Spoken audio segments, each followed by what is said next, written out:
बहुत बहुत धन्यवाद रेणु जी, निशा जी।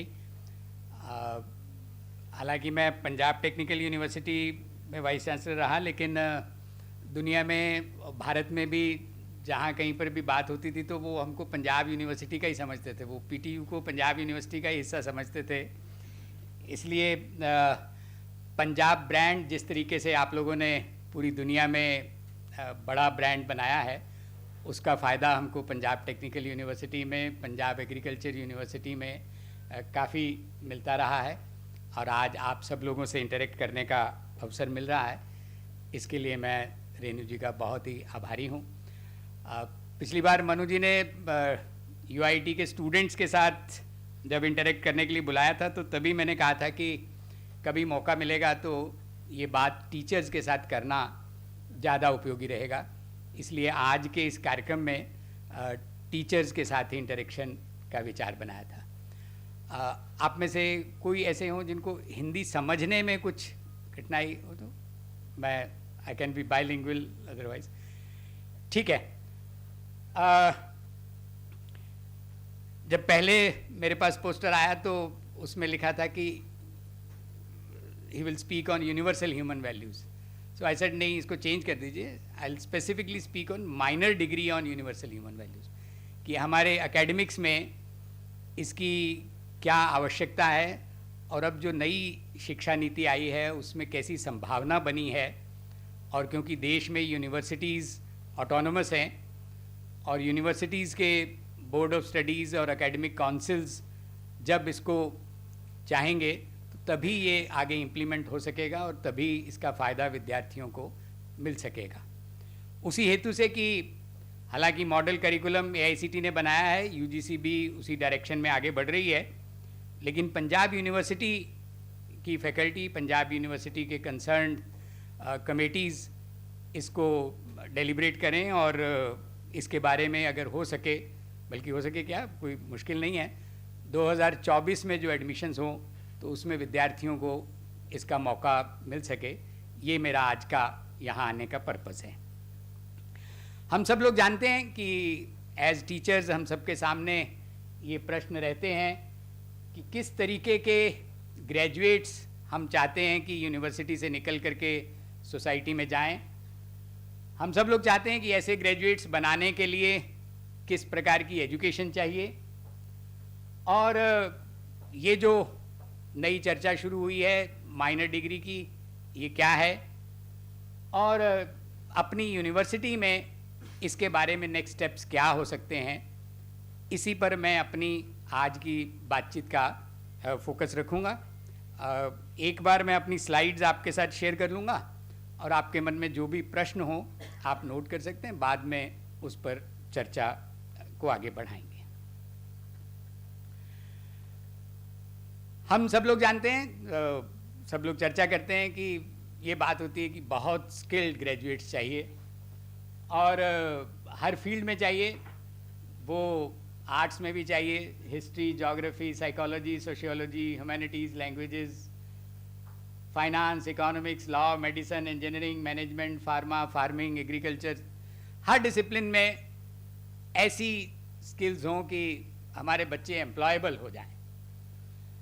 और इसको हम नॉर्मली कह सकते हैं कि हर एक जगह पर ये रहता है कि उनका level of proficiency in skills ये ऐसा हो कि वो मार्केट में एक्सेप्टेबल हो, इंडस्ट्री स्टैंडर्ड्स, इंडस्ट्री रेडी हो, और उसके लिए तरह तरह के एफर्ट्स पिछले सालों में होते रहे हैं, तरह तरह की एक्रेडिटेशन, तरह तरह की रैंकिंग्स, वाशिंगटन अकॉर्ड, और ये एथिक्स, वो एथिक्स, और फिर तरह तरह के नए कोर्सेज, कम्युनिकेशन स्किल्स और टीम वर्क, ये सब चीज़ें चलती रही हैं, और आप सब लोग उसके पार्ट हैं, पार्ट रहे हैं। लेकिन साथ साथ ये सवाल भी बार बार मन में आता है कि सिर्फ हाईली स्किल्ड ग्रेजुएट्स चाहिए या अच्छे ह्यूमन बीइंग्स भी चाहिए। मैं कई बार अपनी एक्सपीरियंस बताता हूँ। जब मैं गुरु नानक देव यूनिवर्सिटी में डायरेक्टर प्लेसमेंट था, तो उस समय पर कंपनीज कैंपस प्लेसमेंट के लिए आती थी, और जब रिजल्ट आता था तो ध्यान में आता था कि हमारे टॉपर्स रह जाते थे, जिनके मार्क्स 85%, 90% होते थे, वो रह जाते थे, और 65% 70% वाले ज़्यादा जॉब्स ले जाते थे। तो मैं कंपनी वालों से पूछता था कि क्या है, हमने तो बड़े टॉपर्स जैसे बढ़िया। बोले नहीं, हमको टॉपर्स हमारे काम नहीं आते, हमको ऑलराउंडेड पर्सनैलिटीज़ चाहिए। हमें सिर्फ उस तरीके की टेक्निकल स्किल्स ही नहीं चाहिए, स्किल्स तो हम भी पढ़ा लेंगे, और आपका सिलेबस कितना भी ज़्यादा अपडेटेड हो, आप इंडस्ट्री के साथ मैच नहीं कर पाते। आप जो पढ़ाते हैं वो तो ऑब्सोलीट हो जाता है, लेकिन जैसा टीम बिहेवियर चाहिए, जैसा एटीट्यूड चाहिए, जिस तरीके से कोलैबोरेटिव प्रोजेक्ट्स करने होते हैं, जैसा क्लाइंट्स के साथ इंटरेक्ट करना होता है, उस चीज़ की कमी लगती है, और वो चीज़ जनरली आपके टॉपर्स में नहीं होती। तो ऐसी बातों को भी ध्यान में रखते हुए, और कुछ चीज़ें अपने दिमाग में भी चल रही थी। सबसे पहले मैं इस कंटेंट के साथ मेरा जो जान पहचान हुई 83 में, जब मैंने IIT दिल्ली से PhD करना शुरू किया, तो मेरे प्री PhD कोर्स में एक कोर्स ऑफर हुआ था, science and humanism. Professor RR Gaur IIT Delhi के मैकेनिकल इंजीनियरिंग डिपार्टमेंट में थे, 2 प्रोफेसर थे वहाँ, प्रोफेसर PL धर और RR गौड़। उन्होंने इस विषय पर काफ़ी काम किया। जो मैं थोड़ा बहुत कंटेंट आपके सामने रखूँगा, वो ज़्यादा कंटेंट उनके इनिशिएटिव से इंजीनियरिंग स्टूडेंट्स के लिए रखा गया। IIT दिल्ली में national resource centre for value education in engineering ऐसा करके खड़ा हुआ। 2010 में वाइस चांसलर के नाते मुझे IIT दिल्ली के बोर्ड पर रहने का मौका मिला। तो मैं जब वहाँ हर बोर्ड मीटिंग में किसी न किसी डिपार्टमेंट की प्रेजेंटेशन होती थी, तो एक बार इस वैल्यू एजुकेशन सेंटर की प्रेजेंटेशन थी, तब मुझे पता लगा कि ये कोर्स अपने आप में एक पूरा 3 क्रेडिट का 1 सेमेस्टर कोर्स डेवलप हो चुका है, जिसकी टेक्स्ट बुक है, जिसका टीचर मैनुअल है, जिसके टीचर ट्रेनिंग प्रोग्राम्स होते हैं। तो मैंने उसी टाइम वहीं बैठे बैठे ही अपने यहाँ फ़ोन किया लाइब्रेरियन को। मैंने कहा कि 500 किताबें मंगवा लो पब्लिशर से, और ये सारे कॉलेज प्रिंसिपल्स को भेज दो, और हम इसी साल 2010 एकेडमिक ईयर से शुरू करेंगे, और हम एकेडमिक काउंसिल से पास करवा देंगे। ऐसा वो प्रेजेंटेशन सुन के ही तो मुझे फिर प्रोफेसर RR गौड़ और प्रोफेसर राजीव संगल, जो बाद में IIT वाराणसी के डायरेक्टर बने, उन्होंने मुझे कहा, प्रोफेसर साहब ऐसे नहीं लागू होगा, पहले आपको खुद ये कंटेंट समझना पड़ेगा। आप खुद 8 दिन की वर्कशॉप कीजिए और फिर समझिए, फिर आपको ठीक लगे तो इसको लागू कर पाएंगे, नहीं तो आप कर ही नहीं पाएंगे। ये किताबी कोर्स नहीं है, ये तो लाइफ चेंजिंग कोर्स है। तो मैं अपने साथ अपने 23 टीचर्स और ऑफिसर्स के साथ IIT कानपुर में अक्टूबर 2010 में गया। वहाँ 8 दिन ये रेजिडेंशियल कोर्स को समझा, और फिर उसके बाद हमने नेक्स्ट ईयर से 2011 से जब शुरू किया, तो ये चीज़ तेज़ी से आगे बढ़ी। 2017 में AICT ने अपने मॉडल करिकुलम में इसको मैंडेटरी कोर्स के तौर पर किया, जिसके कारण से पूरे देश के 10,000 इंजीनियरिंग कॉलेजेस में ये कोर्स मैंडेटरी है। और अब प्रोफेसर अनिल सहस्रबुद्धे के इनिशिएटिव से जब नई एजुकेशन पॉलिसी में ये बना प्रोविज़न की माइनर डिग्री दी जा सकती है, तो 42 डिसिप्लिन्स AICT ने अपने वेबसाइट पर डाले हैं कि आप कोई भी कोर्स कीजिए, 4 ईयर डिग्री कोर्स कीजिए, और उसके साथ अगर 18 से 20 क्रेडिट आप किसी एक पर्टिकुलर डिसिप्लिन के करते हैं, तो आपको एक माइनर डिग्री भी दी जाएगी। तो उसके हिसाब से 8 कोर्सेज़ अलग अलग डेवलप किए गए, मैं आपके साथ शेयर करूँगा, जो 3-3 क्रेडिट के कोर्स हैं। पहला कोर्स जो है फाउंडेशन कोर्स है, वो मैंडेटरी है, लेकिन उसके बाद के इलेक्टिव कोर्सेज़ हैं, जिसमें से स्टूडेंट्स कोई भी कोर्स कर सकते हैं, और अगर वो 20 क्रेडिट्स पूरे करते हैं तो उनको माइनर डिग्री मिलेगी। तो ये थोड़ी सी बैकग्राउंड, उसकी हिस्टोरिकल बैकग्राउंड मैंने आपके साथ शेयर की। इसमें यह है कि हम लोग स्किल ग्रेजुएट्स चाहते हैं एक ह्यूमन वर्ल्ड व्यू के साथ, और ऐसे ग्रेजुएट्स हर डिसिप्लिन में चाहिए। इंजीनियरिंग में भी चाहिए, मेडिसिन में भी चाहिए, लॉ में भी चाहिए, एग्रीकल्चर में भी चाहिए, सोशल साइंसेज में भी चाहिए, कॉमर्स में भी चाहिए, जिसमें हमने ये 6 कॉमन ग्रेजुएट एट्रीब्यूट्स जो हैं वो प्रपोज किए, जो मिनिस्ट्री ऑफ एजुकेशन ने अपना जो समर्थ करके उनका डॉक्यूमेंट है उसमें इनको इंक्लूड किया है।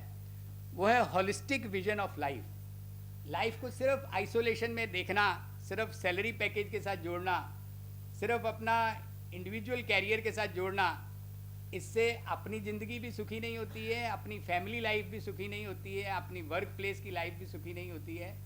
सोसाइटी और नेचर के साथ भी जो इंटरेक्शन है वो तभी सुखी होती है जब आप होलिस्टिक वे में चीज़ों को समझ पाते हैं, देख पाते हैं। अगर हमारे ग्रेजुएट्स की विजन होलिस्टिक नहीं है, आज नहीं तो कल ज़िंदगी में न किसी मोड़ पर वो बेचारे ज़रूर फंसेंगे।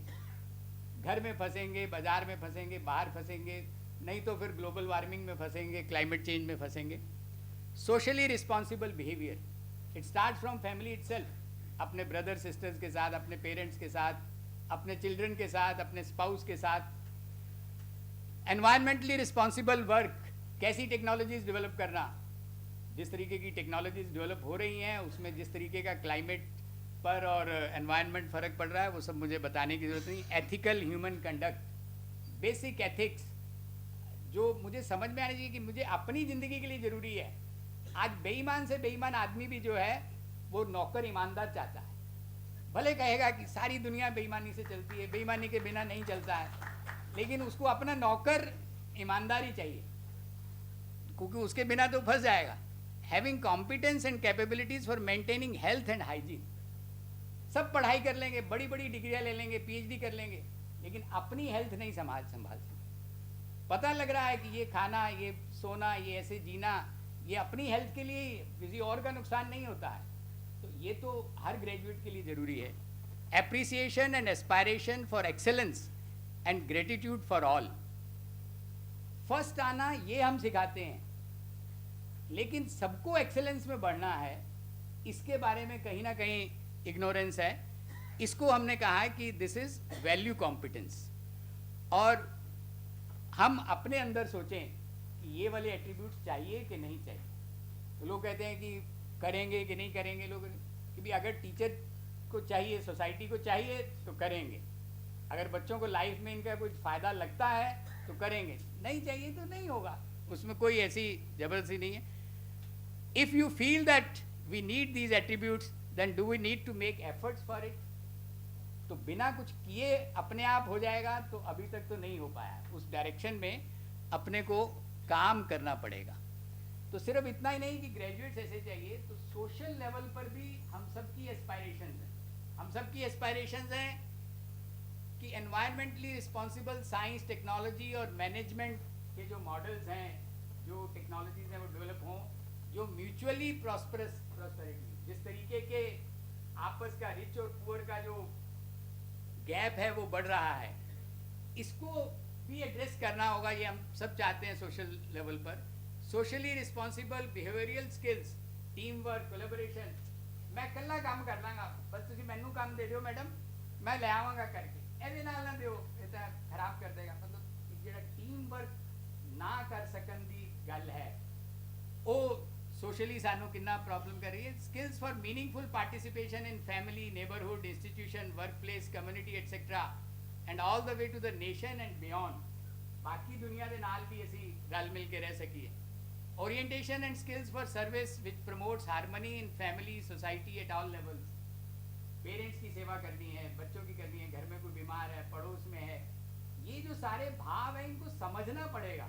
ये फीलिंग्स हैं क्या? ये सिर्फ उपदेश से नहीं आएगा, सिर्फ क्योंकि उपदेश तो हम लोग देते ही रहते हैं, घर में भी देते हैं, बाकी भी देते हैं। Do we have plenty of graduates with these skills as well as values, और आर वी फेसिंग इट? आवाज़ की तो प्रॉब्लम नहीं आ रही। मैं क्या, पढ़ाने वालों को दिक्कत नहीं होती है, मास्टरों को आवाज़ की दिक्कत नहीं होती है। और we facing a lack of such graduates, should our education produce graduates with these skills also? ये हम सब लोगों के लिए सवाल है। तो the common graduate attributes relate to value competence, and the skill specific or stream specific graduate attributes relate to proficiency in skills. We want to produce graduates with value competence and proficiency in skills. आज दोनों में gap हो सकता है, लेकिन major gap किस में है? मेजर गैप स्किल्स प्रोफिशिएंसी में है कि वैल्यू कॉम्पिटेंसी में? वैल्यू कॉम्पिटेंस में है। मेजर गैप कहाँ है, कहाँ कमी कहाँ नजर आती है? आप थोड़ा सा भी सेल्फ एक्सप्लोरेशन करेंगे तो ध्यान में आएगा कि मेजर गैप वैल्यू कॉम्पिटेंस में है। उसके लिए कुछ करने की ज़रूरत है या नहीं है, ये आप खुद सोच सकते हैं। और बहुत सारी बातें कंट्री में होती रही हैं, होलिस्टिक एजुकेशन और मल्टी डिसिप्लिनरी एजुकेशन, और एनईपी में भी ये सब बातें कही गई हैं, बहुत बड़े बड़े वर्ड्स और बहुत बड़े बड़े सेंटेंसेस हैं।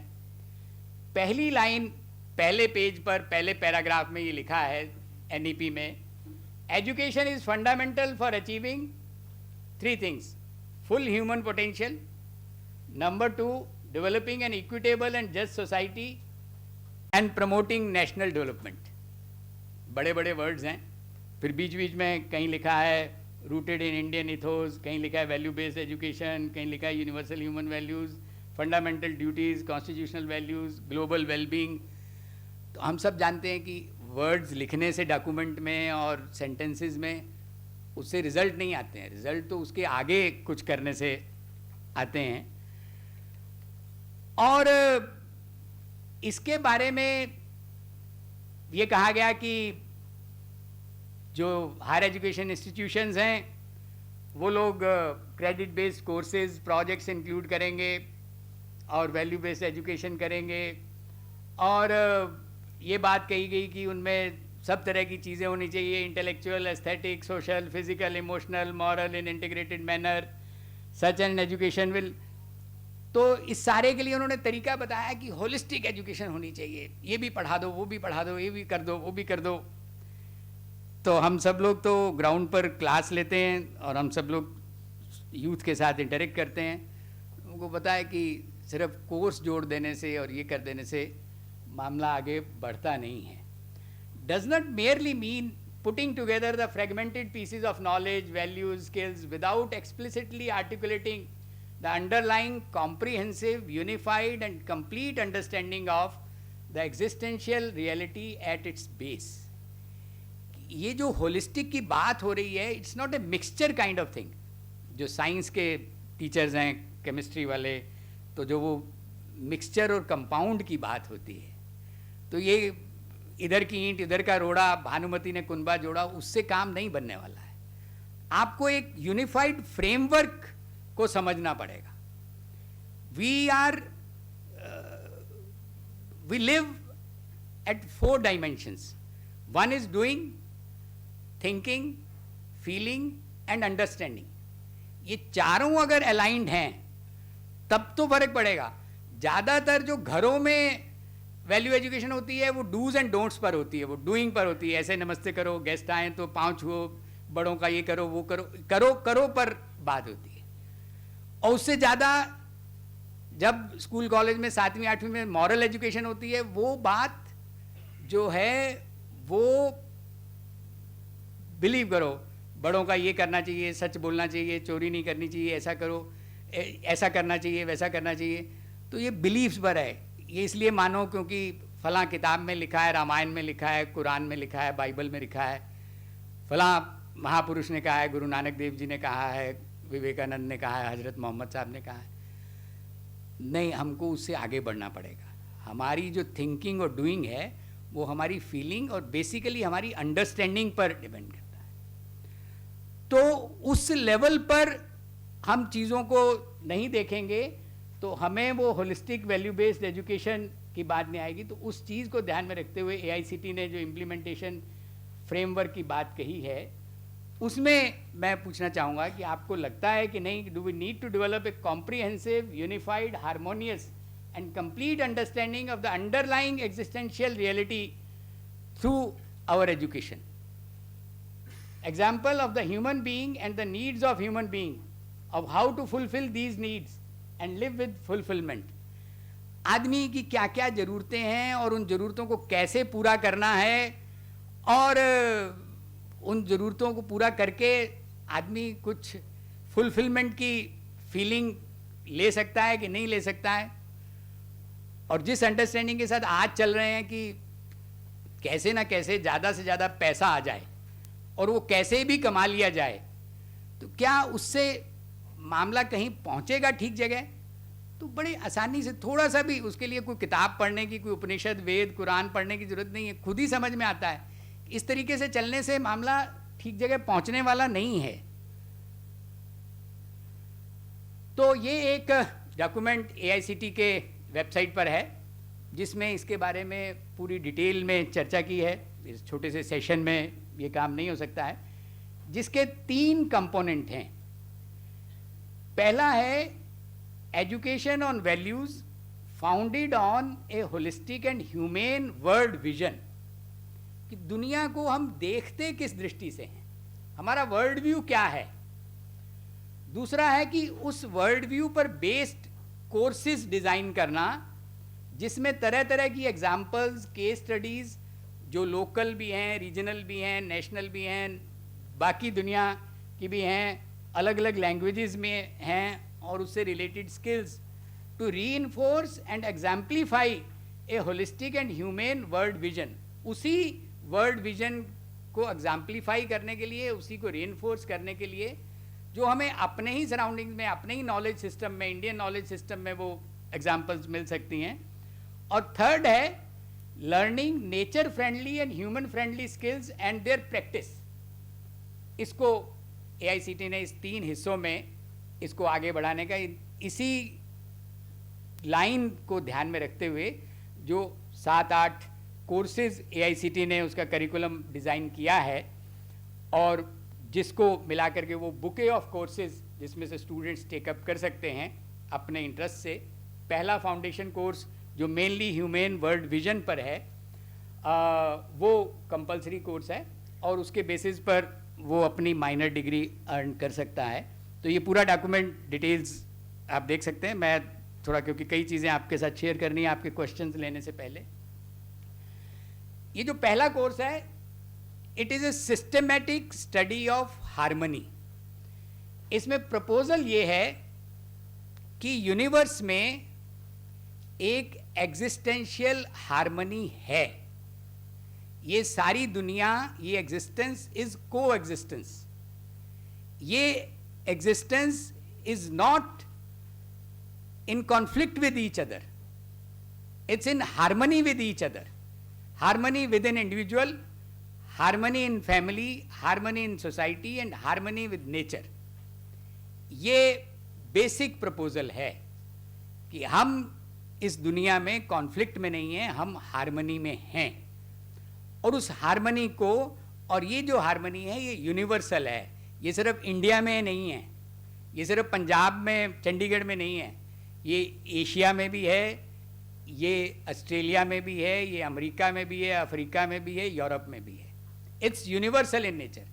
इस पूरे कोर्स में जो भी प्रपोजल्स स्टूडेंट्स के सामने रखी जाती हैं, स्टूडेंट्स को कोई भी चीज़ मानने को नहीं कहा जा रहा कि मैं कह रहा हूँ इसलिए मानो, ये स्वामी दयानंद कह गए हैं इसलिए मानो, ये वेदों में लिखा है इसलिए मानो, नहीं। As a teacher I am putting forth the proposal before you and I am saying that these proposals are universal in nature. Now the process is we encourage the students to explore it within themselves. Try to see that there is a faculty within yourself that you can see whether it is naturally acceptable to me or not acceptable to me. So we put more emphasis on natural acceptance of the children, of our students. और उनको कहते हैं कि तुमको अपने अंदर से क्या लगता है कि ये दुनिया कॉन्फ्लिक्ट में है या हार्मनी में है, और ये सब आप लोग। तो ये चीज़ें यूनिवर्स है। 4 गाइडलाइंस हैं इस पूरे कोर्स की, इस प्रपोजल की। This proposal is about natural laws on reality as it is. Reality जैसी है उसके बारे में प्रपोजल है, in a way that anyone can understand it on their own right. गरीब भी, अमीर भी, पढ़ा लिखा भी, अनपढ़ भी।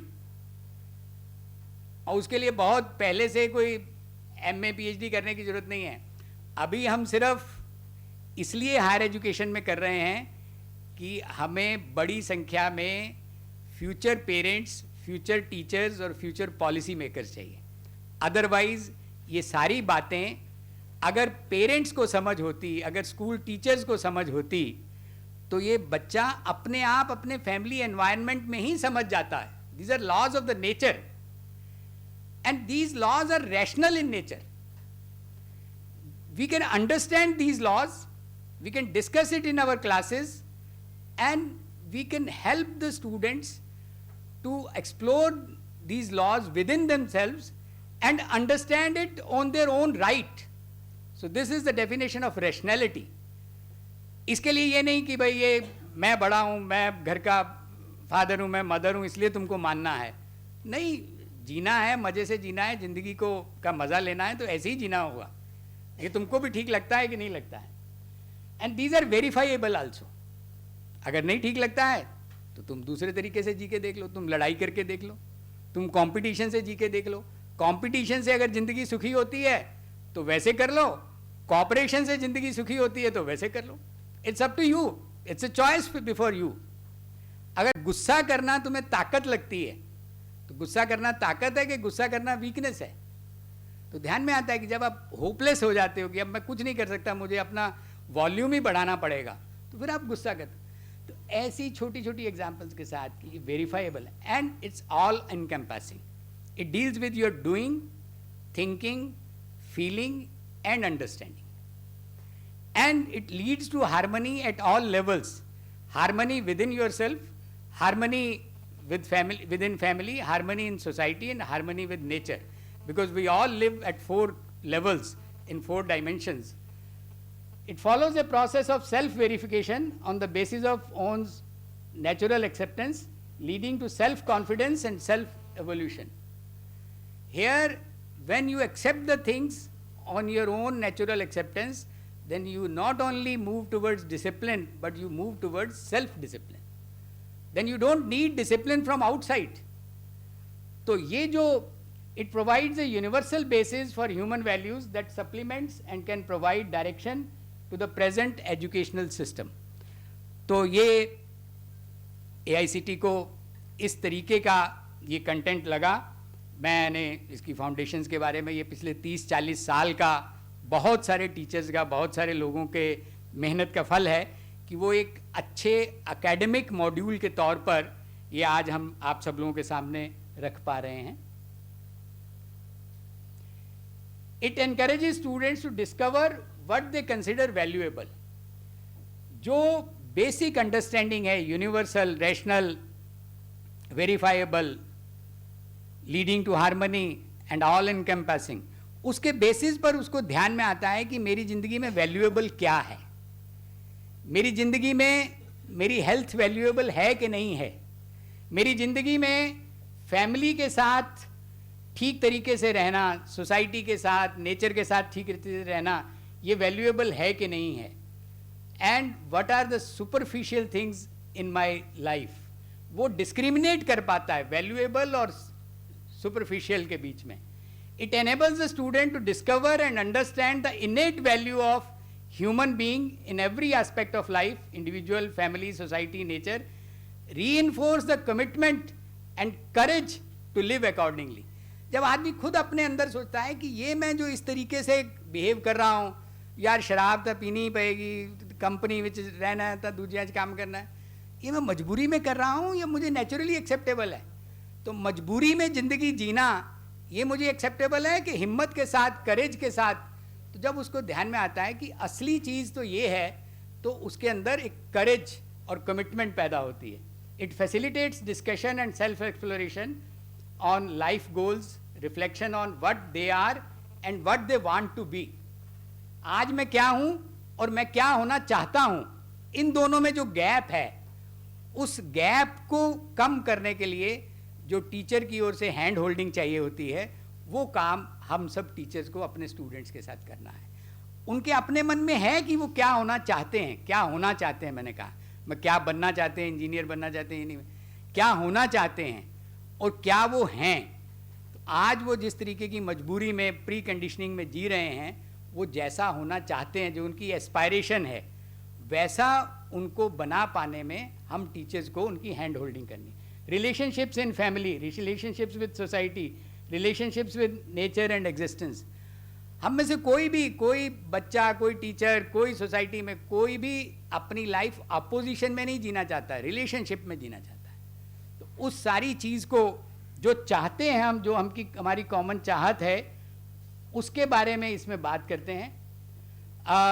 ये माइनर डिग्री का जो मॉडल करिकुलम है, ये भी AICTE के वेबसाइट पर डॉक्यूमेंट अवेलेबल है।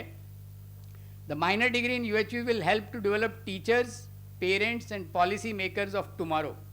जो आज आप हमारे यहाँ पर स्टूडेंट्स पढ़ रहे हैं, they are all future parents, future teachers, future policy makers who will have a humane world view along with world-class technical skills and strive to ensure value-based living for themselves as well as the society.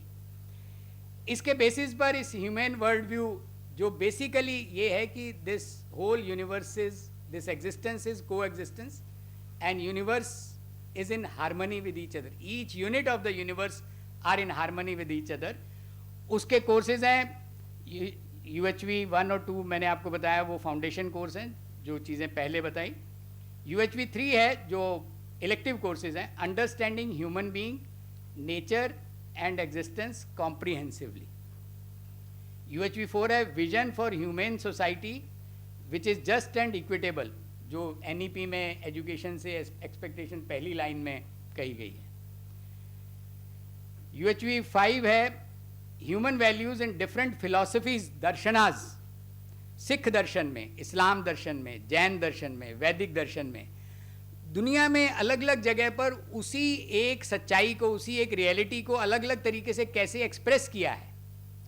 These are all different expressions of the same reality. तो वो student के सामने, जो students उसमें interested होते हैं, तो human values in different philosophies, human psychology leading to full human potential. फिर एक course, a foundation course in holistic health, its philosophy and practice. एक है human sociology leading to justice at all levels. एक है human economics, sustainable and mutually enriching production systems. इनका सबका detailed curriculum content जो है वो वेबसाइट पर अवेलेबल है। These courses may also be offered as open electives in your university, as they are already being offered by Abdul Kalam Technical University, Lucknow, and these course content is also now they have started putting it up. They have already put up UHV 3 Vinekar. It's there on Swayam portal, and others are in the process. The concept of minor degree is discussed in Approval Process Handbook from academic year 2022.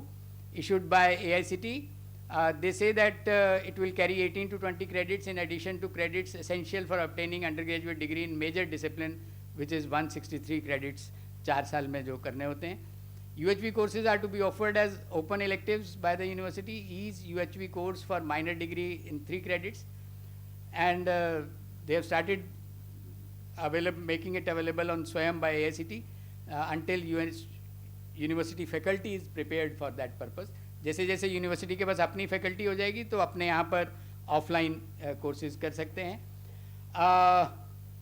ये उन students को दिए जाएंगे जो pre requisite है कि 15 sessions का एक UHV 1 introduction to UHV, it's a core part of student induction programme. और UHV 2 कोर्स है 3 credits course, understanding harmony and ethical human conduct.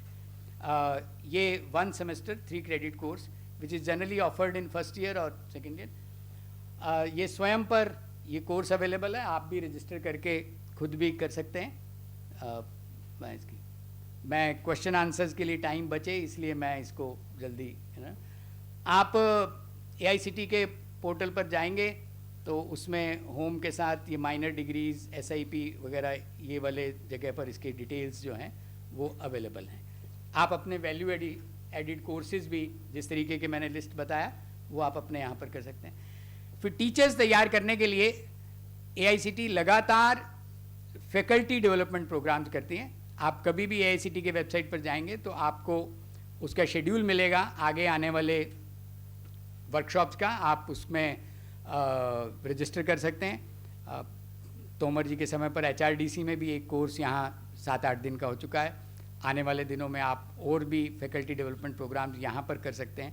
Already जो पंजाब में ऐसे रिसोर्स पर्सन्स अवेलेबल हैं, उनकी सपोर्ट से हम ये कहते हैं, ये जितने फैकल्टी डेवलपमेंट प्रोग्राम्स होते हैं, इसमें जितने रिसोर्स पर्सन्स आते हैं वो कोई भी ऑनरेरियम नहीं लेता है। सिर्फ अगर वो दूर से आ रहे हैं तो ट्रैवल एक्सपेंसेस लेंगे और यहाँ आपके यहाँ पर अकोमोडेशन लेंगे। They never charge any honorarium from AICT for any such programme. It is encouraging volunteerism among teachers also.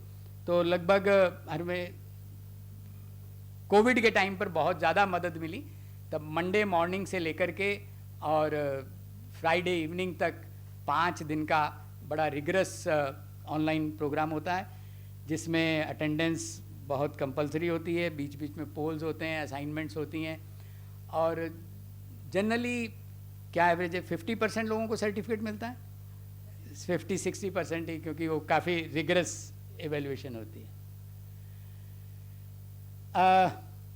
Next steps at Punjab university, एक तो ने रिक्वेस्ट किया है कि आप अपने यहाँ पर एक UHV सेल बनाइए, और ताकि, और जो यहाँ कुछ कॉलेजेस भी आए हैं, मुझे मिले थे SD कॉलेज के प्रिंसिपल आए हैं और भी एफिलेटेड कॉलेजेस के, तो कॉलेज लेवल पर भी UHV सेल बने और फैकल्टी को तैयार करने के लिए, ताकि वो UHV 1 और UHV 2 पढ़ा सकें।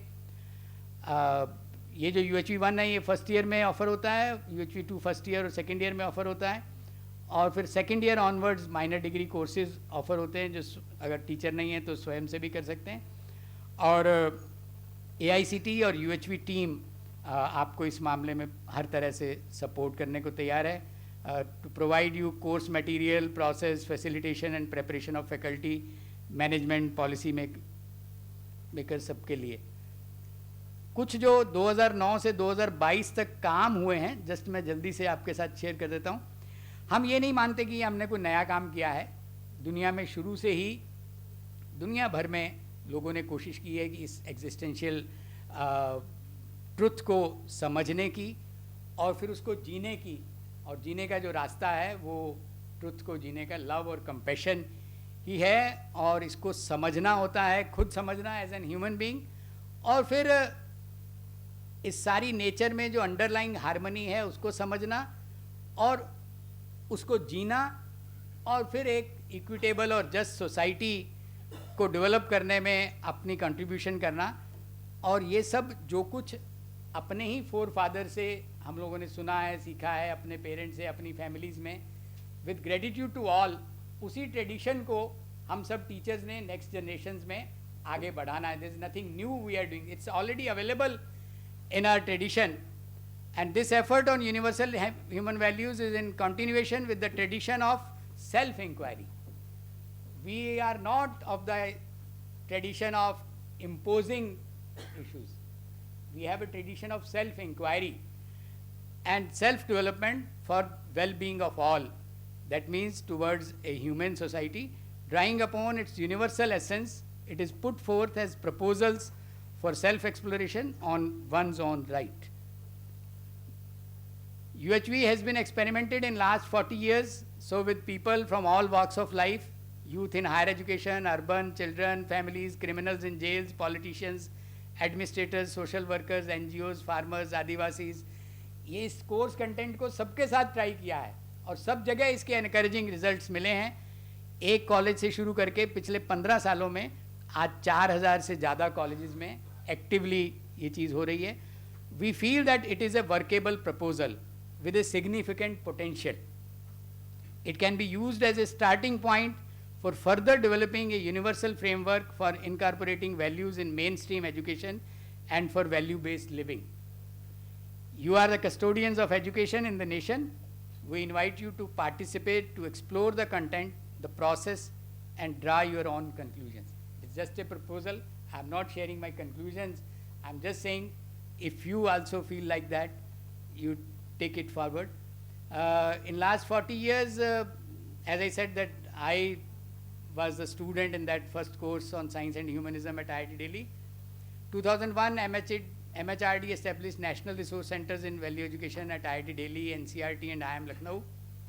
2005, IIIT Hyderabad experimented with a mandatory 2-semester course on universal human values. 2009 UP Technical University scaling up in 550 affiliated colleges. 2010 में पहली टेक्स्ट बुक पब्लिश हुई थी. मैं माफ़ी चाहता हूँ, नहीं तो मुझे टेक्स्ट बुक आपको दिखाने के लिए लानी चाहिए थी. हमने 2011 में PTU में इसको लागू किया था. भूटान में जो उनका ग्रॉस नेशनल हैप्पीनेस का नेशनल प्रोग्राम है, उसके साथ उनको लगा कि ये काफ़ी रेजोनेट करता है, तो उन्होंने 2012 में अपने वहाँ पर सब यूनिवर्सिटीज़ में इसको लागू किया, सब कॉलेजेस में. 2012 में हिमाचल प्रदेश टेक्निकल यूनिवर्सिटी, 2018 में बीकानेर टेक्निकल यूनिवर्सिटी, 2017 में जब AICTE ने मॉडल करिकुलम में इसको डाला, तो उसके बाद से 10 स्टेट्स की 40 से ज़्यादा यूनिवर्सिटीज़ में it's now A core part of their academic curriculum. ये मॉडल करिकुलम भी पूरा वेबसाइट पर अवेलेबल है, मैंडेटरी, और ये अप्रूवल प्रोसेस हैंडबुक का ये इम्पॉर्टेंट हिस्सा है. कॉलेजेस को तभी अप्रूवल मिलती है नेक्स्ट ईयर की जब उनके पास टीचर्स इस कोर्स के लिए भी तैयार होते हैं. ये मैं ऑलरेडी आपके साथ शेयर कर चुका हूँ. ये स्लाइड दोबारा आ गई है. Thank you very much.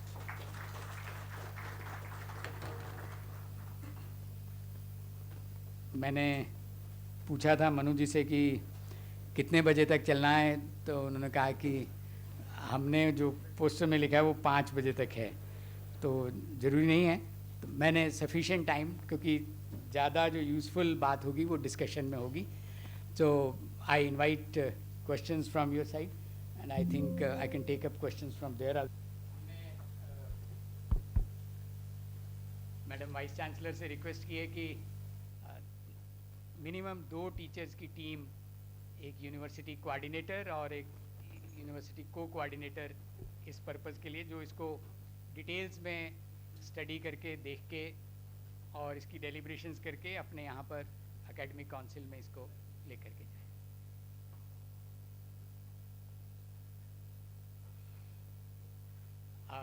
चलिए पहले बाद में तिवारी जी आप माइक है वैसे भी हम लोग. हाँ जी.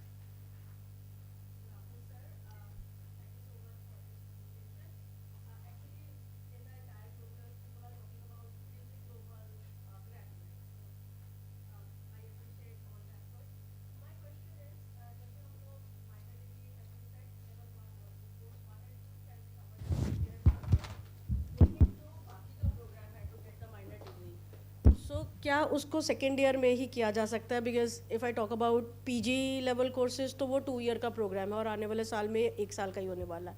तो ये माइनर डिग्री कैसे हम इनकॉर्पोरेट कर सकते हैं? हाँ, 2 साल के PG प्रोग्राम में अभी थोड़ा मुश्किल होगी. अगर उन्होंने ग्रेजुएशन में बिल्कुल भी ऐसा नहीं किया तो, क्योंकि अभी तक जो AICTE UGC माइनर डिग्री का प्रोग्राम कर रही है वो 4 ईयर कोर्स में कर रही है. 4 ईयर कोर्स में आपके पास 8 सेमेस्टर्स होते हैं, तो हर सेमेस्टर में एक एक्स्ट्रा कोर्स बच्चा ले सकता है. तो उसके पास अगर 18-20 क्रेडिट्स भी नहीं होंगे तो उसको माइनर डिग्री देना वो ग्लोबली एकेडमिक सर्कल में एक्सेप्टेबल भी नहीं होगा. तो इसलिए अभी जो लोग ऐसा करना चाहते हैं PG कोर्सेज में, उनको voluntarily without having that any benefit of minor degree, बाद में ये कर सकते हैं वो लोग कि अपना कुछ एक्स्ट्रा टाइम लगा करके, आजकल तो ये कि आप क्रेडिट्स अर्न कीजिए और अपना ABC में, एकेडमिक बैंक ऑफ क्रेडिट्स में आप उसको अपलोड करिए. तो जब हो जाए तो कंसर्न यूनिवर्सिटी के साथ बात करके उनके जो भी एकेडमिक रेगुलेशंस हैं उसके मुताबिक आप एकेडमिक डिग्री की बात कर सकते. अभी तक जो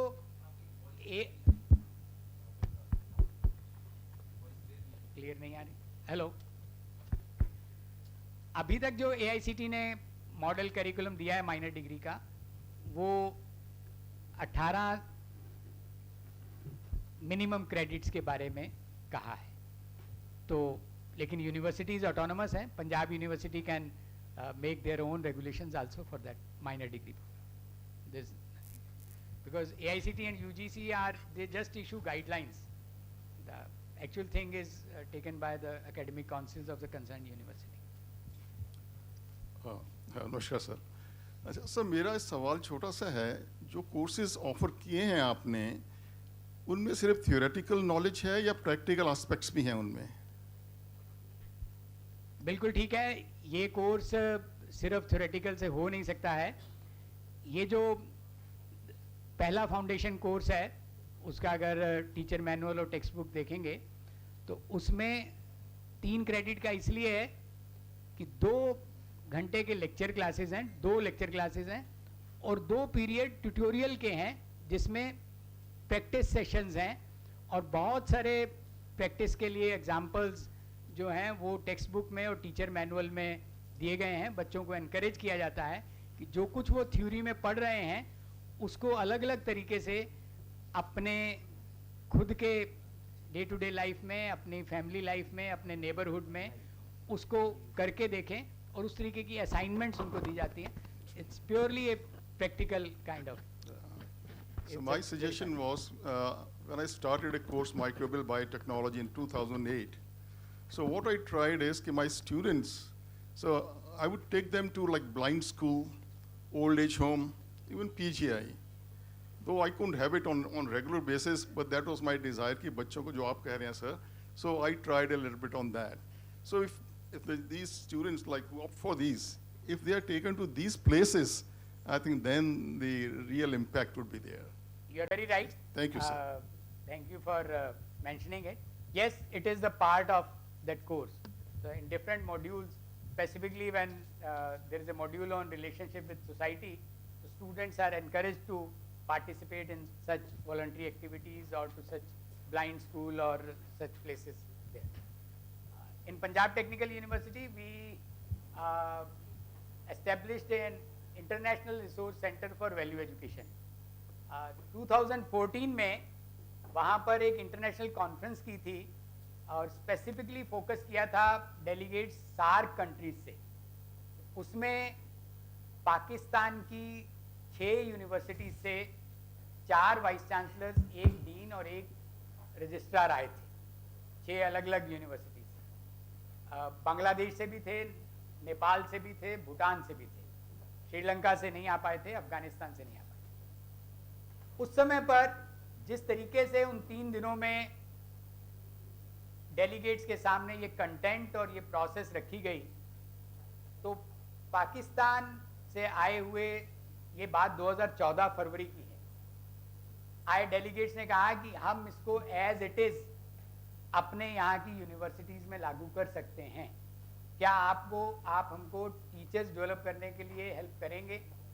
तो हमने कहा था कि हम सपोर्ट करेंगे। तब तक हमारा ये ऑनलाइन प्रोग्राम नहीं शुरू हुआ था, तो हम शायद और अच्छे से कर पाते।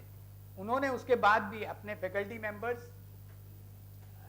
टंगोरी में 2014 मई में 2 टीचर्स को भेजा था ट्रेनिंग प्रोग्राम के लिए।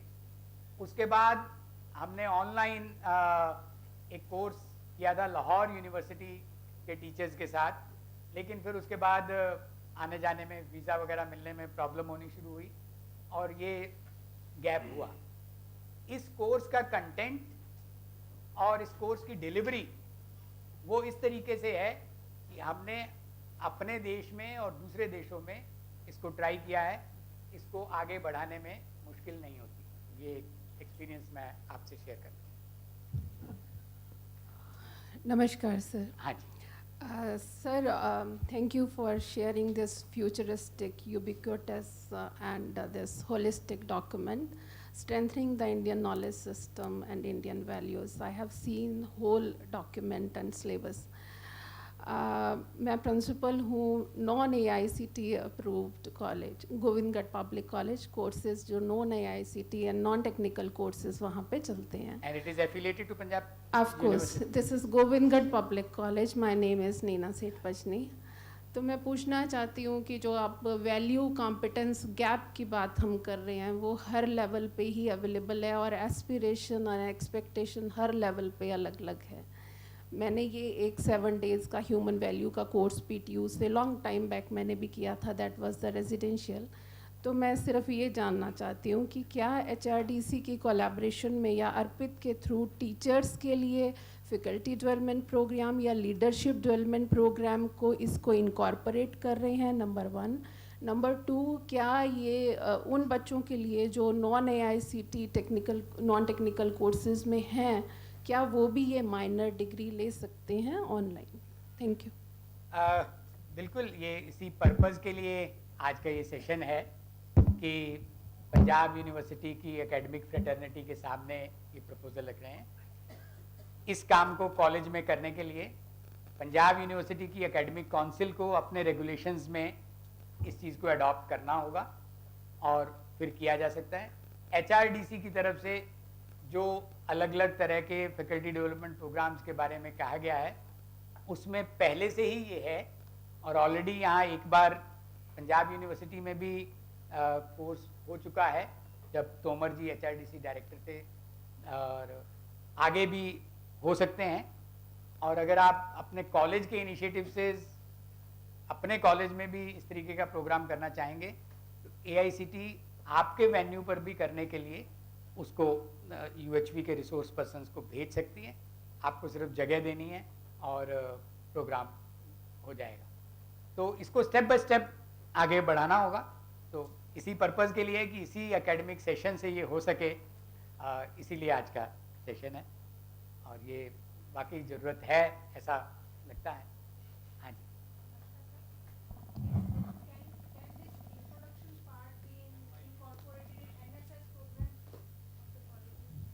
हाँ बिल्कुल। अगर NSS कोऑर्डिनेटर्स अपने अपने उसमें इनिशिएटिव लेकर के अपने जो उनके कैंप्स लगते हैं, जैसे ये जो UHV1 है ये 15 सेशंस का मॉड्यूल है, तो ये लगभग 3 वीक्स का जो इंडक्शन प्रोग्राम होता है टेक्निकल कॉलेजेस के अंदर उसमें उसको कवर करते हैं डेली 1.5 घंटे का सेशन। तो आप अपने NSS कैंप्स में भी उसको कर सकते हैं। We will provide you the resource persons, they will not charge any honorarium for that, so we can do that. Will the students get certificates for completing this? It is within your own NSS program. You are already issuing so many certificates to them. So yes, AICT will not issue any certificate. We'll say that this program, it is, you have to discuss in NSS. Sir, I'm a young faculty member from UILS. We are all young. हम सब young ही हैं।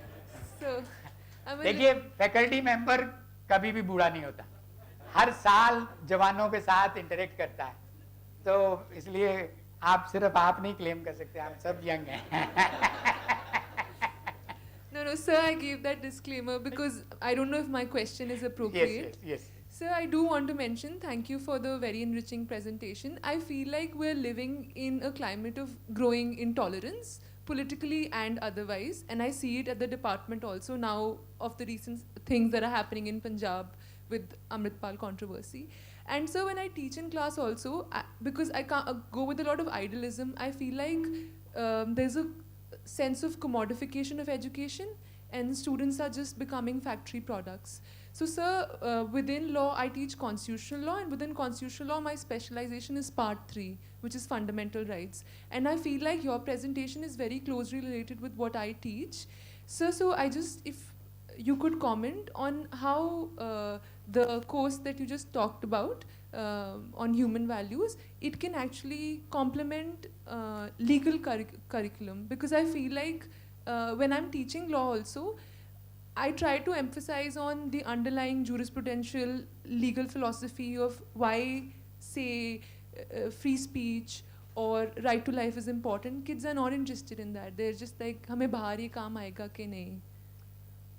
बिल्कुल, ये बिल्कुल आपने ठीक point out किया कि खास करके जो आज सारी कॉन्स्टिट्यूशनल वैल्यूज़ की बात होती है और जो आज सारी जो लीगल एजुकेशन है उसके साथ बिल्कुल सीधा सीधा ये कॉम्प्लीमेंट्री है।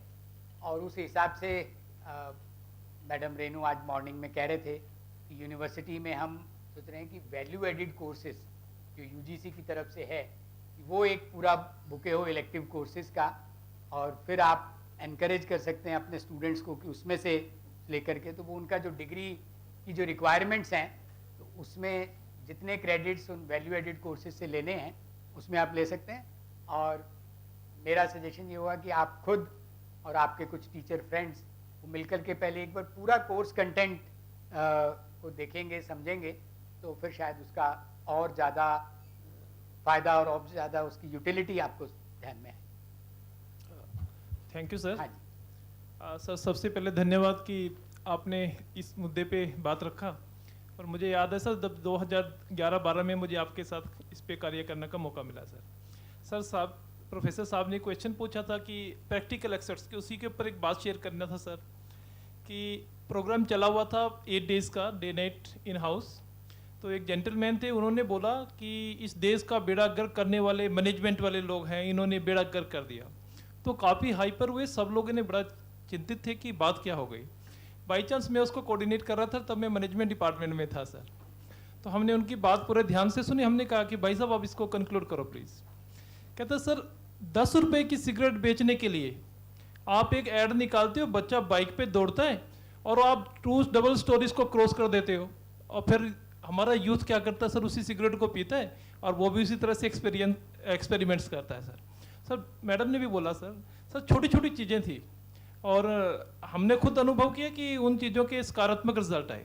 मैडम वाइस चांसलर जी बैठे हैं, जब पंजाब यूनिवर्सिटी में हमने एक सिलेबस डिज़ाइन किया मैम, उसमें हमने एक पेपर एडवाइस किया कि human values and professional ethics का एक पेपर एक सेमेस्टर के लिए डाल लिया जाए।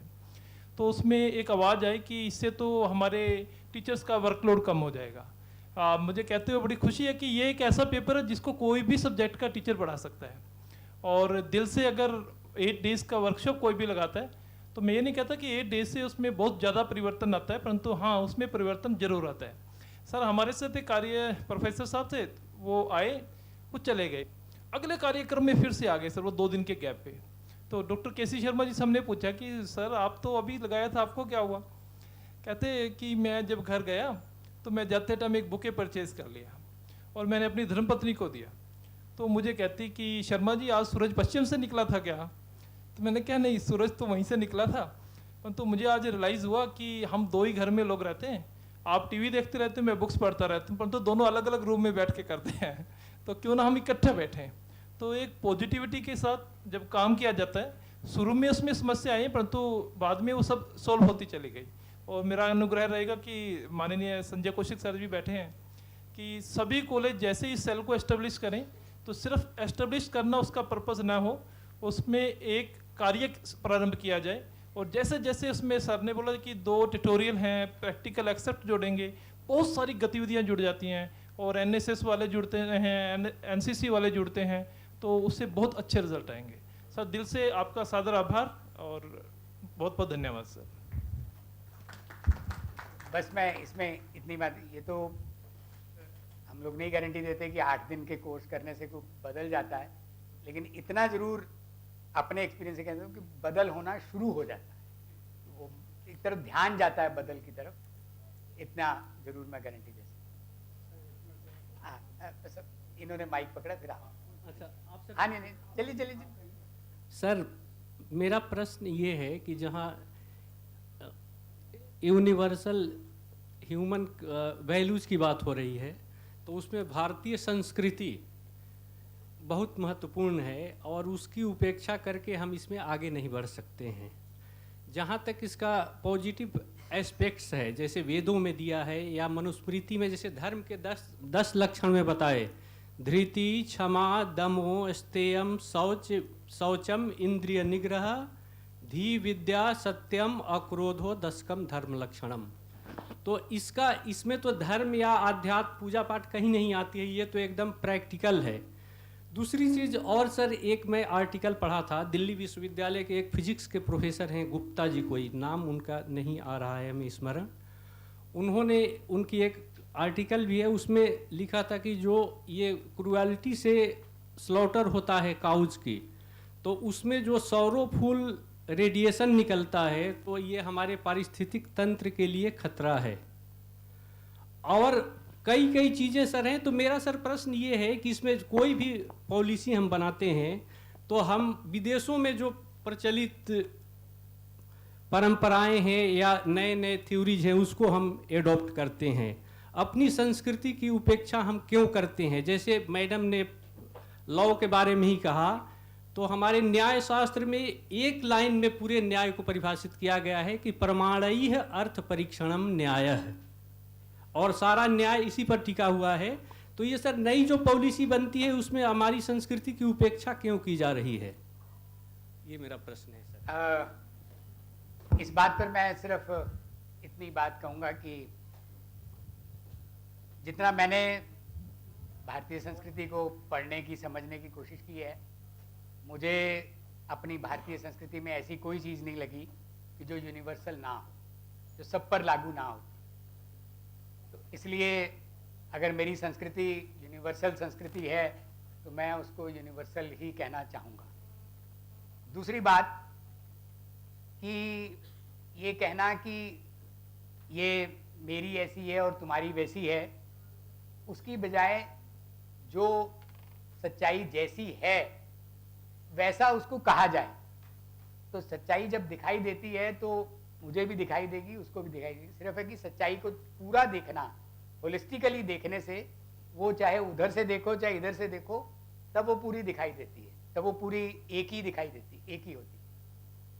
तीसरी बात ये है कि जब हम कहते हैं कि एग्जिस्टेंस इज को existence and there is underlying harmony in every unit of the universe, it is very much against those so-called theories, which I don't say that they are theories, they have failed for the well-being of humanity. Those who say struggle for survival, survival of the fittest, जिसकी वजह से ये सब competition और सब, उनको गाली देने की बजाय, उनके बारे में बात करने की बजाय हम अपनी बात करें कि हम सच्चाई को पूरी तरीके से कैसे देखते हैं।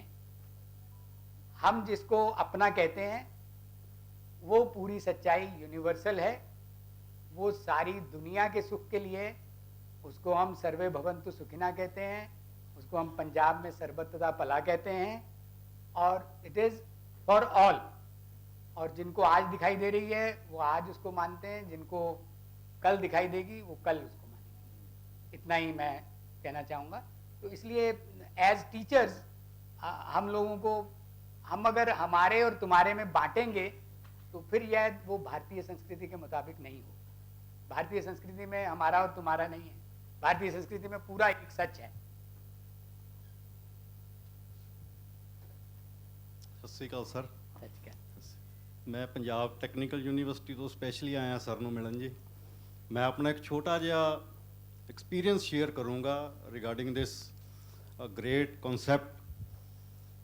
ਮੈਂ ਇੱਕ ਬਹੁਤ ਓਪੋਨੈਂਟ ਮੇਰੀ ਪਰਸਨੈਲਿਟੀ ਸੀਗੀ, ਤੇ ਸਰ ਜਦੋਂ ਸਾਡੇ ਕੋਲ ਯੂਨੀਵਰਸਿਟੀ ਵਿੱਚ ਉੱਥੋਂ ਸਾਨੂੰ ਜਦੋਂ ਇਹ ਇੰਟਰੋਡਿਊਸ ਹੋਇਆ ਸਾਡੇ ਕੋਲ ਇਹ ਵਿਸ਼ੇ, ਤੇ ਮੈਨੂੰ ਮੌਕਾ ਦਿੱਤਾ ਸਰ ਨੇ ਇੱਕ ਵਰਕਸ਼ਾਪ ਵਿੱਚ ਜਾਣ ਦਾ, ਜਿਹੜਾ ਕਿ ਸਰ ਪ੍ਰੈਕਟੀਕਲ ਦੀ ਗੱਲ ਕਰਦੇ ਹੈ, ਇਹ ਰਿਐਲਿਟੀ ਵਿੱਚ ਕੰਮ ਕਰਦਾ ਹੈ ਜੀ।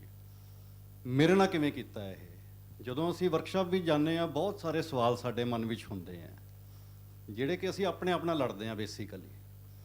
ਔਰ ਜਿਹੜੇ ਸਾਡੇ ਰਿਸੋਰਸ ਪਰਸਨ, ਮੈਨੂੰ ਯਾਦ ਹੈ IIT ਹੈਦਰਾਬਾਦ ਤੋਂ ਡਾਕਟਰ ਰਮਨ ਚਰੱਲਾ ਜੀ ਆਏ ਸੀਗੇ, ਤੇ ਅਸੀਂ 100 ਦੀ ਗੈਦਰਿੰਗ ਦੀ ਉੱਥੇ ਜਿਹੜੀ ਸੀਗੀ ਵਰਕਸ਼ਾਪ ਸੀਗੀ, ਤੇ ਅਸੀਂ ਸਭ ਤੋਂ ਜੂਨੀਅਰ ਸੀਗੇ ਉੱਥੇ। ਔਰ ਬੜੇ ਸਵਾਲ ਜਵਾਬ ਅਸੀਂ ਉਹਨਾਂ ਰਿਸੋਰਸ ਪਰਸਨਸ ਨਾਲ ਕੀਤੇ। ਚੌਥੇ ਪੰਜਵੇਂ ਦਿਨ ਜਾ ਕੇ ਸਾਡੇ ਜਿਹੜਾ ਮਾਈਂਡ ਕਲੀਅਰ ਹੋਣਾ ਸ਼ੁਰੂ ਹੋ ਗਿਆ, ਕਿਉਂਕਿ ਸਾਨੂੰ ਜਵਾਬ ਸਾਡੇ ਕੋਲ ਹੁੰਦੇ ਆ, ਸਿਰਫ ਅਸੀਂ ਲੱਭਦੇ ਹੁੰਦੇ ਆ, ਉਹਨਾਂ ਨੂੰ ਜਾਣਦੇ ਨਹੀਂ। ਜੋ ਮੈਂ ਫੀਲ ਕੀਤਾ ਜੀ, ਜਦੋਂ ਲਾਸਟ ਦਿਨ ਸੀਗਾ ਤੇ ਸਰ ਵੀ ਉੱਥੇ ਸੀਗੇ, ਡਾਇਸ ਤੇ ਮੌਜੂਦ ਸੀਗੇ, ਤੇ ਡਾਕਟਰ ਰਮਨ ਚਰੱਲਾ ਕਹਿੰਦੇ ਵੀ ਆਊਟ ਆਫ 105 ਵੀ ਸਿਰਫ 5 ਬੰਦਿਆਂ ਨੇ ਇਸ ਵਰਕਸ਼ਾਪ ਬਾਰੇ ਅੱਜ ਬੋਲਣਾ ਹੈਗਾ। ਅਸੀਂ ਲੁਕਦੇ ਫਿਰਦੇ ਸੀਗੇ ਸਾਡਾ ਕਿਤੇ ਨਾਮ ਨਾ ਆ ਜੇ, ਉਹਨਾਂ 'ਚੋਂ ਮੇਰਾ ਨਾਮ ਵੀ ਆਇਆ ਜੀ, ਕਿਉਂਕਿ ਮੈਂ ਸਭ ਤੋਂ ਜ਼ਿਆਦਾ ਓਪੋਨੈਂਟ ਚੱਲਦਾ ਸੀਗਾ। 5 ਦਿਨ ਮੈਂ ਓਪੋਨੈਂਟ ਚੱਲਿਆ ਜੀ। 6ਵੇਂ ਦਿਨ ਮੈਨੂੰ ਕਲੈਰਿਟੀ ਹੋਣੀ ਸ਼ੁਰੂ ਚੁੱਕੀ, ਮੇਰੇ ਬਿਹੇਵੀਅਰ 'ਚ ਵੀ ਚੇਂਜ ਆਈ, ਮੇਰੀ ਫੈਮਿਲੀ 'ਚ ਵੀ ਚੇਂਜ ਆਈ, ਮੇਰੇ ਫਰੈਂਡ ਸਰਕਲ 'ਚ ਵੀ ਚੇਂਜ ਆਈ। ਅੱਗੇ ਮੈਂ ਪੱਤਾ ਐਂ ਕਰਕੇ ਖਿੱਚ ਦਿੰਦਾ ਸੀ, ਹੁਣ ਮੈਂ ਤੋੜਨ ਤੋਂ ਪਹਿਲਾਂ ਸੋਚਦਾ ਵੀ ਇਹ ਤੋੜਨਾ ਨਹੀਂ ਹੈ, ਇਹਨੂੰ ਸਾਂਭ ਕੇ ਰੱਖਣਾ ਅਸੀਂ। ਤੇ ਡਾਕਟਰ ਰਮਨ ਚਰੱਲਾ ਜੀ ਕਹਿੰਦੇ Malkiat, you are one of them to speak about this workshop. ਮੈਨੂੰ ਇਹ ਸੀ ਵਾ 5ਵਾਂ ਨੰਬਰ ਹੋਊਗਾ, ਮੈਂ ਜੂਨੀਅਰ ਆ ਸਭ ਤੋਂ, ਮੇਰਾ 5ਵਾਂ ਨੰਬਰ ਹੋਊਗਾ, ਜੋ ਬਾਕੀ ਬੋਲਣਗੇ ਮੈਂ ਵੀ ਨਕਲ ਮਾਰ ਕੇ ਬੋਲ ਦੂੰਗਾ। ਸਾਡੀ ਟੈਂਡੈਂਸੀ ਹੈ ਸਰ ਇਹ। ਚਲੋ ਜੀ, ਉਹ ਹੁਣ ਜਿਹੜੇ ਰਿਸੋਰਸ ਪਰਸਨ ਸੀ ਉਹ ਜਾਣਦੇ ਸੀਗੇ ਜੀ। ਜਦੋਂ ਸਾਰਾ ਕੁਝ ਸੱਜ ਗਿਆ ਜੀ, ਤੇ ਮੈਂ ਪਿੱਛੇ ਛੁਪ ਕੇ ਬਹਿ ਗਿਆ। ਮੈਨੂੰ ਕਹਿੰਦੇ Malkiat, you are the first one to speak. ਮੈਨੂੰ ਵਕਤ ਪੈ ਗਿਆ ਮੈਡਮ ਉੱਥੇ। ਮੈਂ ਤਾਂ ਕਦੀ ਇੱਧਰ ਜਾਵਾਂ, ਕਦੀ ਉੱਧਰ ਜਾਵਾਂ, ਕਦੀ ਕਿਸੇ ਨੂੰ ਪੁੱਛਾਂ, ਕਦੀ ਕਿਸੇ ਨੂੰ ਪੁੱਛਾਂ। ਸਾਰੇ ਮੇਰੇ ਵਰਗੇ ਹੀ ਸੀਗੇ ਜੀ। ਪਰ ਐਂਡ ਵਿੱਚ ਮੈਂ ਆਪਣੇ ਆਪ ਇੰਟਰੋਸਪੈਕਟ ਕੀਤਾ ਵੀ ਮਲਕੀਤ ਸਿੰਘ ਤੂੰ ਕੀ ਸਿੱਖਿਆ, ਤੇ ਮੈਨੂੰ ਸਿਰਫ ਇੱਕ ਗੱਲ ਸਮਝ ਆਈ ਸੀ ਜੀ, ਇਹ ਸਿਰਫ ਕਰਿਕੂਲਮ ਦਾ ਪਾਰਟ ਨਹੀਂ ਹੈਗਾ ਜੀ, ਇਹ ਪਰਸਨੈਲਿਟੀ ਡਿਵੈਲਪਮੈਂਟ ਵੀ ਹੈਗੀ ਹੈ ਸਾਡੀ। ਐਂਡ ਵਿੱਚ ਮੈਂ 3 ਸ਼ਬਦਾਂ ਨਾਲ ਆਪਣੀ ਗੱਲ ਕਹੀ ਸੀ, ਮੈਂ ਕਿਹਾ ਜੀ ਮੈਂ ਤਾਂ ਇਹੀ ਸਿੱਖਿਆ, ਅਸੀਂ ਪਹਿਲਾਂ ਇਨਸਾਨ ਸੀਗੇ, ਅੱਜ ਦੀ ਡੇਟ 'ਚ ਆਦਮੀ ਬਣ ਕੇ ਰਹਿ ਗਏ, ਅੱਗੇ ਸਾਨੂੰ ਫਿਰ ਇਨਸਾਨ ਬਣਨ ਦੀ ਲੋੜ ਹੈ। ਇਨਸਾਨ ਤਾਂ ਹੀ ਬਣਾਂਗੇ ਜੀ ਇੱਕ ਦੂਜੇ ਨੂੰ ਜਾਣਾਂਗੇ ਜੀ, ਚਾਹੇ ਉਹ ਸਾਡੀ ਫੈਮਿਲੀ ਚਾਹੇ ਫਰੈਂਡ ਹੈ। ਸੋ ਮੈਂ ਥੈਂਕਫੁਲ ਕਰਦਾ ਸਰ ਦਾ ਬਹੁਤ ਵੀ ਸਾਡੇ ਕੋਲ ਆਏ ਤਾਂ ਸਾਡੇ ਜੀਵਨ 'ਚ ਵੀ ਪਰਿਵਰਤਨ ਆਇਆ। Thank you very much sir.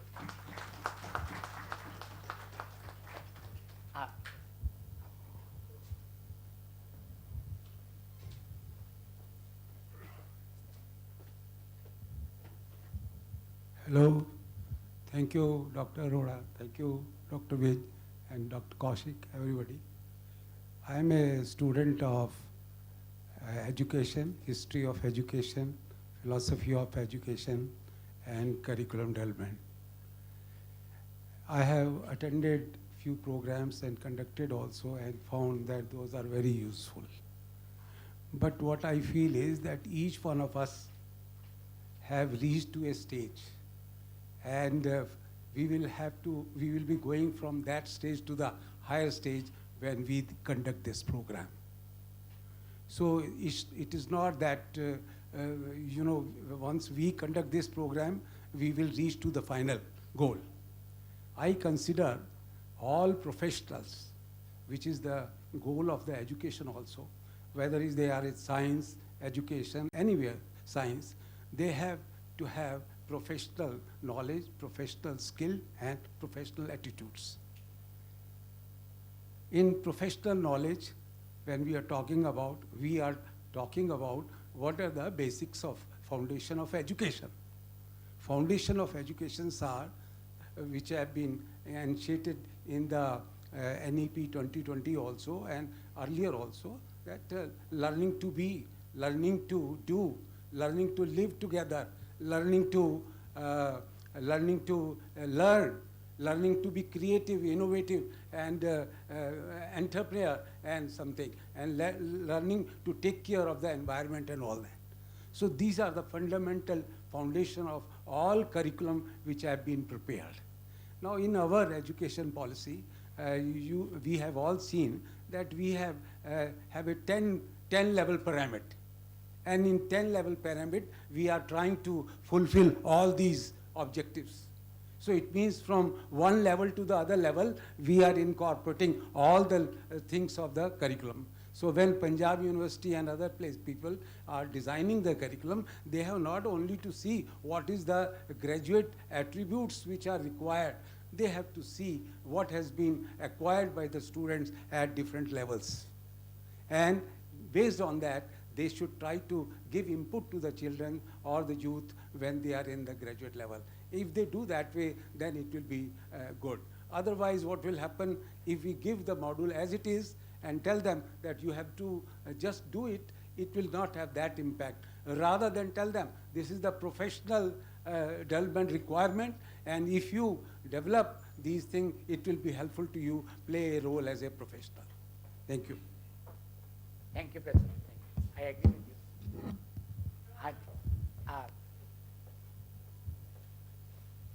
Good afternoon. I am Dr. Pramod from one of the DRDO laboratory here. Okay. And we got a mail from Vice Chancellor Ma'am to attend this. So, not only in education system, we are seeing in the professional institutes like R&D institutes and where the human values are required. And down the line, I am seeing the coming students or new generations are lacking those values. So maybe it will take some time for universities and colleges to really impart those values and then make them ready for the professional life. But presently in R&D institutes like ours and others, we feel that there is a need for this kind of education to even people who are working right now. Because the ethics and related things and in R&D, the manipulations and all those things can be better handled if we can impart this kind of curriculum as a short program or a kind of things. Because all HR departments of the government system especially doesn't look into these aspects. They are not trained even to train in this area. So some attention should be given for these departments that their HR take care of this kind of curriculum into their training aspect of the employee. So that will probably harmonize the society who are working for the government, among the people, among the society. Very So some right. program. I agree with you. And as AICT UHV team, we assure you if any such invitation comes from your organization, your HR department, we are ready to support and we are ready to conduct such workshops 3 days. Sir, good afternoon. I'm Dr. Ranjay Vardhan. I'm from Sociology stream. I was associated with this value education for NEP 2020. I was chairperson of one of the committee from Chandigarh. So since I worked for this, so 2-3 things I would like to say. First thing is that the elder care and the declining family values should be integrated part of the values, this course. Because somewhere we are losing importance to child love, the way China is facing the problem, the Japan is facing, the new generation is not interested in marrying or producing kids. And that's why the population is declining.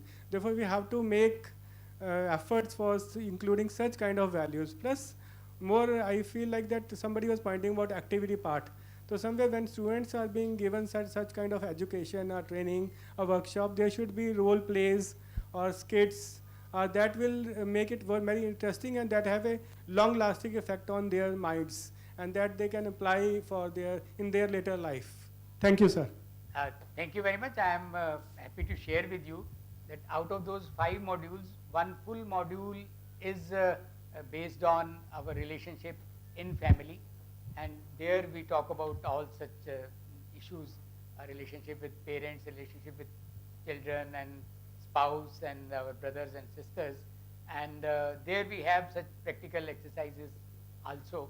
And when you see the textbook and the practice sessions, you will find all those things are integrated in that module. Sir, here. Yes. Naveen here, sir, from IIT Ropar. Yes, Ravi. Sir, like value education, one is the minor. Other option also, you can have a elective basket, which we generally keep in Ropar, so that the minor degree as well as elective basket, what we give the degree is that they have the basket of these electives. So that is also one of the options, sir. The second thing which I feel and we all feel in IIT that our faculty training, which is even IIT feel that the training of the faculty is needed, and as per the NEP, we should have some training of these faculties, those who joined the fresh faculty members. So I think this can be value education should be part of that training, teachers training as well, because we need the trained teacher first to teach the students. So we are opening a training center particularly for IIT and NIT faculties in IIT Ropar, and I hope this will be one of the some of the subject in that training center. Shukriya. Thank you, Professor Ravi. I agree with you, and it must be part of teacher training as well as the students for their development in right direction. So as AICT UHV team, we are ready to support any such initiative. We can send the resource persons, we can provide you all the content and the process of this value education. We have one resource person in IIT Ropar also, Professor Rakesh Maurya. Yes, right. Exactly. Good. Excuse me, sir. Good afternoon, sir, and good afternoon, everyone. Yes. I am Dr. Pal Dinesh Kumar from TBRL Terminal Ballistic Research Laboratory. It is a DRDO laboratory, and we are part of the CREEC organization here. Yes, good. And Very as nice. my colleague mentioned, we also take students for projects, 6-month project, BTech, MTech, and even PhD students we take in our research organization. So making these things fast forward. Like I was thinking, we regularly organize CEP through our DHRD in DRDO headquarters. Can is it possible that to provide the resource and resource person, if we organize such a CEP, in which our scientists and all, they will get trained, and then they will be also able to contribute and to the students who are doing projects at our place? Yes, sure. We'll be happy to contribute towards that initiative, and we'll provide the resource material as well as the resource person. So through our HRD, sir, we will write a mail and contact you. You can write to Punjab Technical University also, Sir. or you can write directly to me in AICT also, and Okay. we'll arrange also. Okay, sir. We'll Thank you, coordinate sir. for that. Thanks. Thank you. I'm thankful to Punjab University that they have invited all the CKIRC institutions also, so that the things can move fast in other institutions. Good evening, sir. Sir, my simple question is, one, that when we are talking about human, I think equally important is animals. So we need to be somehow compassionate towards animals as well. And the second question is, when we are talking about humans, animals, I think since coming from the discipline of ancient Indian history, I think we should teach how to value our heritage. That is something which is lacking. The students who come to us, they just don't want to listen about that. I think these two things are very, very important as per my understanding, sir. Very right. Thank you. Both the things, when we talk about compassion towards animals, so in this, the module where we talk about our relationship with nature. So in nature, all the three orders, animal order, plant order, and the material order, they are studied, understood, and our relationship with them. Animals have major role in our day-to-day life. And the other thing you mentioned about our heritage, as I mentioned, that one of the attributes is the gratitude towards all. So gratitude towards our forefathers. So all these things have come to us from our forefathers. So we all are really proud of our heritage. Good evening, sir. Yes. Extremely thankful for such a nice presentation. I just want to say that if it is possible to have a certificate program along with the minor degree program, I think many of our students would be able to take it also. Yes, it's up to the concerned university or the concerned institution. They can plan for that. For us, for students, it's a 3-credit course with 28 lectures in 14 weeks. And for teachers, it's a 8-day teachers manual. So the university can issue a certificate. We just provide certificate for teachers, that workshop, 5-day online workshop. Or sir, actually, my question was that along with this, you talked about minor degree program for the entire USB this, and if we can offer a certificate program for the students also along with this, that may also be, I think, maybe taken better by the students in a large number. That's what my purpose. Yes, you're right, and the universities can take it up. We will support, we will provide all the resource material and resource persons for that initially, till you have your own teachers for